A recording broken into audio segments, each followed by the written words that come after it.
I'm your host, Anthony Pacino, and today I got a review for you. So, I'm reviewing a short film called Candy Cane Lane. This is apparently the director's cut. It's directed by Brian Harper. He's done a few short films around Fresno. I say a few, but I only know of Ring Toss. I think that was the other one he did. I didn't watch the first time this came out. Candy Cane Lane is it's sort of like a parade type thing that is done in Clovis, California, and it just comes around Christmas time, obviously. And he did this nice little psychological short film, kind of a horror film, and apparently the first time he did it, there was obviously things he wasn't happy with, because he pretty much stated that he tweaked and improved some stuff for this version of the film.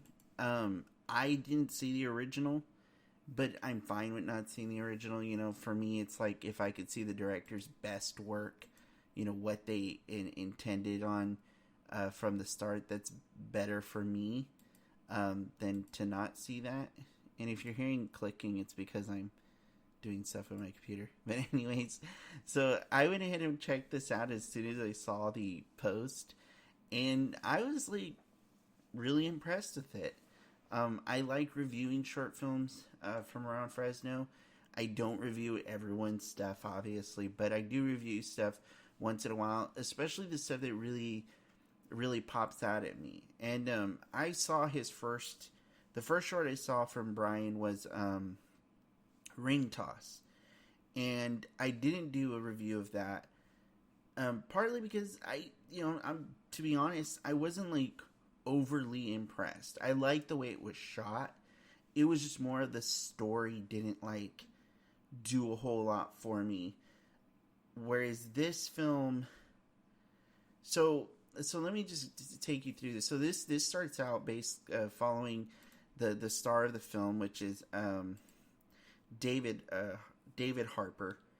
And I should also say the other actors in it are Jess. I don't know how to say her last name. I think it's Deniz, Mike Machado, Tony Marietta, and Brandon Mallard. These are all individuals that are in the film. So it starts out with us following David Harper. He's sitting in a car, and he seems to be contemplating something, and then he drives off and he goes to Candy Cane Lane. And then afterward, he runs into a Santa Claus and a elf. The elf is played by Jess. And I'm not sure who played the Santa. I think that was... I want to say that was Mike. But I don't know for sure. I'm sorry, I'm trying to find out right now. Yeah. No, it was... Yeah, it was Mike. Okay, it was that Mike Machado played the Santa. And you notice that they both look pretty messed up. They, blood and stuff like that. And they have like a Christmas gift. And so it gets real weird. And it's very obvious, very, very psychological. As I said, it's supposed to be this psychological horror flick. So it kind of has this real interesting meaning. And the point where I figured out that this was getting to me was when I was trying to figure out who they were. As a filmmaker myself and somebody who watches like 1,000 films and is always writing stuff, you immediately, your wheels start spinning and you start thinking of what you would have done and what this movie might have been had you done it. And so sometimes you start to kind of like guess what's going to happen. And everyone sort of does this, where they guess what's going to happen. And that's what I did. I sort of started guessing what was going to happen. And I couldn't figure out who these people were and what it was they were doing. And I started to figure out afterward, and I'm trying to decide whether or not I want to be spoilery about it, or if I just want people to watch it, because I'd rather people watch it for themselves. But I was trying to figure things out, and it ended up being sort of the second option of what I thought it could be. But it was the fact that I was thinking about it let me know I'm in this. You know, I'm in this film. It has my attention. When I'm watching a short film, the whole time I'm thinking about the length of the short film, it doesn't have my attention. But this had my attention. It immediately grabbed me. And part of it is just the camera work and everything done by Brian. His direction of this film is really well done. Really well done. And I'm not sure if he was his own DP. He may have been. Under camera operators, you essentially have a Brandon, I think his last name's pronounced Cheryl. You have Tony Marietta, and you have Brian Harper. So I'm assuming that it was sort of like, just like, he also has a list of production assistants that everyone just sort of helped out where they could to make this movie work. And under Brian's direction. And you could just tell that it came together very well, which I love the idea of just production assistants. You know who else does that? Who else doesn't like title people and it's sort of like just doesn't? Radio Silence. Radio Silence is a production studio. They kind of got their break by doing a short film for the feature film VHS. They did one of one of the episodes. It was the final one with the young girl that they find up in the attic. If you haven't seen VHS, go see VHS. It's great. So anyways, Radio Silence has recently done Ready or Not. And the movie didn't do very well in the theaters, but apparently it's this great movie. It's getting a huge cult following. But they do things kind of similarly, where they said when they filmed their short and some of their other stuff, that they didn't really take on like roles. It was sort of like everyone just helped where they could. And it sounds like that was the case here. I wasn't on set, so I can't say for sure. But I love the fact that it's just like camera operators, it's just like production assistants. I like that because it's like everyone just helping out, and that's sort of the way it should be. But it also tells me that when you have multiple people doing certain jobs, it says to me that there's only one person that's truly telling truly telling the story here, because we only see that one vision, and it's a consistent vision. It doesn't change up. Like, you can always tell when you watch what's that film called?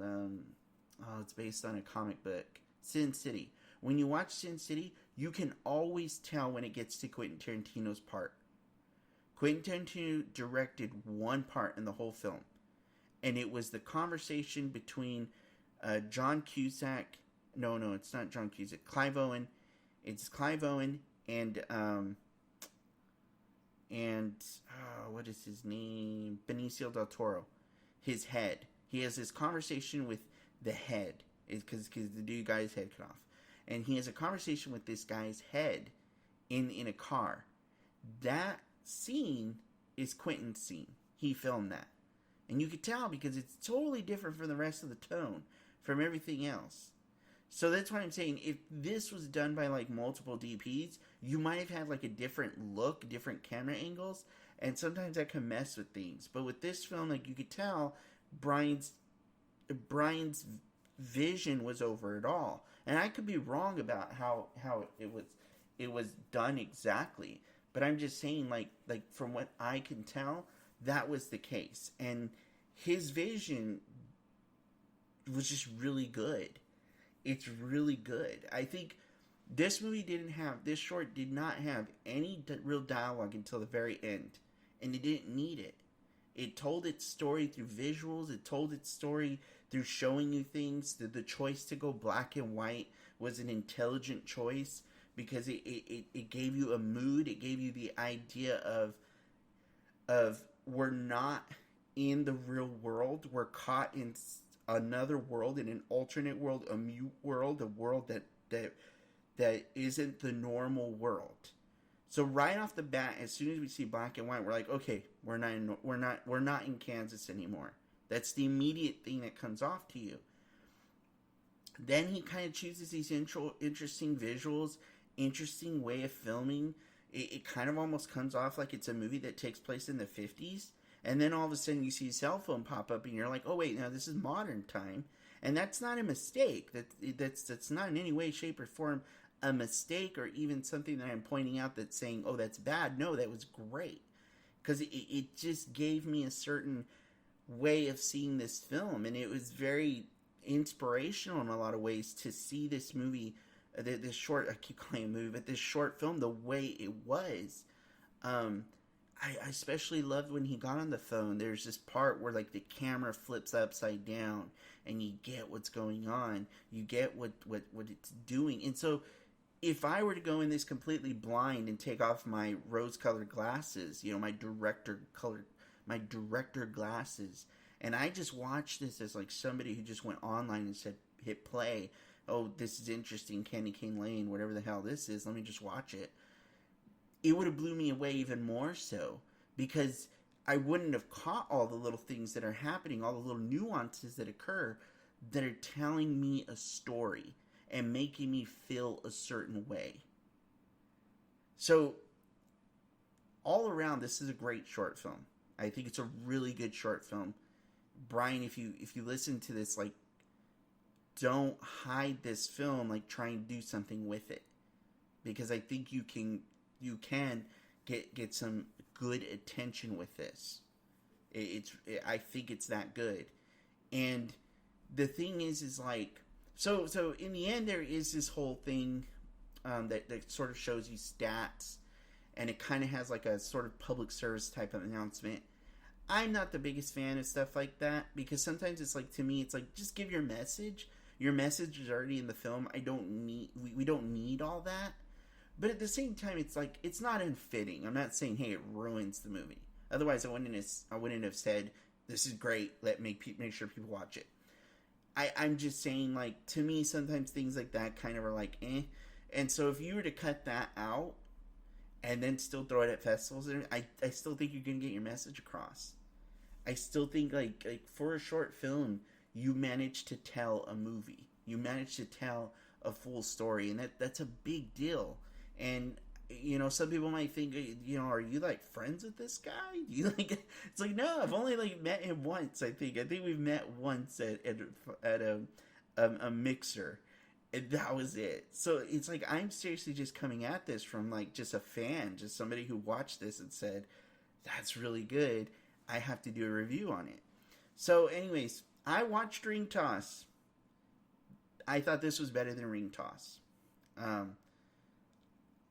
I think this does what Ring Toss was probably trying to do. And that's great. Because I don't know if this came after Ring Toss. Maybe it did, maybe it didn't. I don't know. I would assume it did. Because it's such an improvement. It's just really good. And sometimes you just strike gold. Sometimes you do one thing, attempting something, and it just doesn't work, which is pretty much the story of every short film I've ever done. And then you turn around and you just do something that's great, which I have yet to do. But I really think, Brian, if you hear this, you did a great job with this. I really think you need to share this and get this out. I know I'm going to do my part, which is why part of the reason I wanted to review this. Not that this podcast gets like 1,000 views. It doesn't. But I just wanted to review it because I think people should be aware of it. So if you're somebody who listens to this, if you're on YouTube, type in Candy Cane Lane, probably type in Director's Cut, and this will probably pop up, I'm sure. You'll have to dig for it. You can just type in short film or Brian Harper, and you'll get results. It's a great short film, though. I think everyone should watch it. I just think it's really fun, and I think well, it's not fun. It's dreadful, and it's grief. It's full of grief, but that's what it was meant to do. You know, it does what it's meant to do, and it gets its message across. And I think it's just a powerful little short film, and I think it's fun, and I like it. So, anyways,